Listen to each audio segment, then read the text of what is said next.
Today, I will be reviewing Tarzan of the Apes by Edgar Rice Burroughs. This book was interesting to me for many reasons. It follows a young boy named Tarzan who has to persist through life in the jungle. He had been abandoned as a child and was now living with the apes. The plot of this story was outstanding and so fun to read. Although I enjoyed this story for many reasons, here are some reasons you might not want to read this. For one thing, the story is filled with violence. There are many images that might not appeal to the more sensitive reader. Tarzan of the Apes is not meant for young readers, and I had to ask my parents about many of the words that were written in this story. Now I will read aloud the first bit of this story. Chapter 1, Out to Sea. I had this story from one who had no business to tell it to me, or to any other.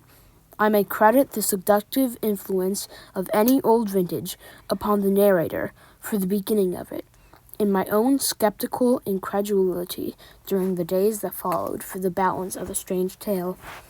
When my convivial host discovered that he had told me so much, and that I was prone to doubtfulness, his foolish pride assumed the task.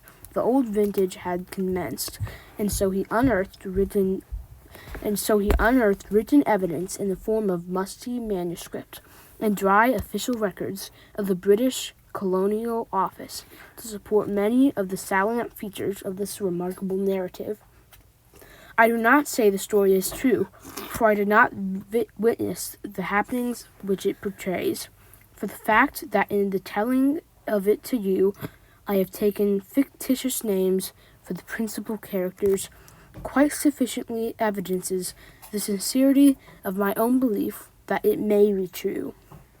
The yellow, mildewed pages of the diary of a man long dead and the records of the Colonial Office dovetail perfectly with the narrative of my convivial host, and so I give you the story as I painstakingly pieced it out from those several various agencies. Overall, I would give this book about 9.5 out of 10. Thanks for watching. Make sure to subscribe and like my videos, and also read plenty of books.